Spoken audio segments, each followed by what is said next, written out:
المغرب يفاجئ الجميع ويتجه إلى إطلاق الدرهم الإلكتروني وعدم استعمال الكاش أو ما يعرف بالأوراق النقدية كثيرا، وذلك بحثا عن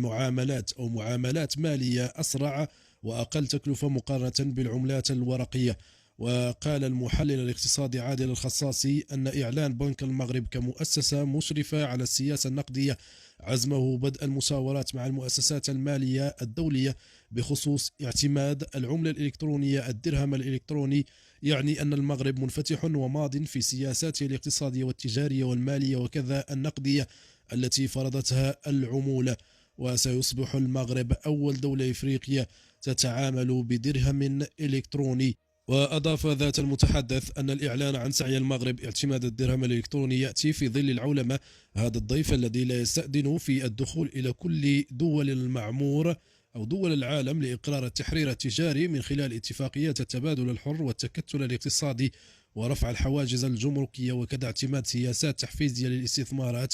وإطلاق روح المبادرة الفردية وإقرار فلسفة تحرير صرف العملة الوطنية كخيار لا محيد عنه من أجل ركوب قاطرة التنمية. وأبرز المتحدث أن ما اتسم به البنك المركزي بالمغرب هو نهج سياسة تدريجية بالنسبة لكل التدابير الإصلاحية، مبينا أنها ميزة تدبيرية تنم على رجحان أو على حكمة قيادة التغيير من خلال دراسة الأثر المباشر للتدبير المراد إدخاله قبل الشروع في أي تعديل. وسيصبح المغرب أول دولة على المستوى الإفريقي تعتمد عملة إلكترونية للتعامل بين المواطنين، وذلك بهدف التقليل من استعمال العملات الورقية وأيضا لتسهيل التعاملات المالية وأيضا تطور الاقتصاد المغربي.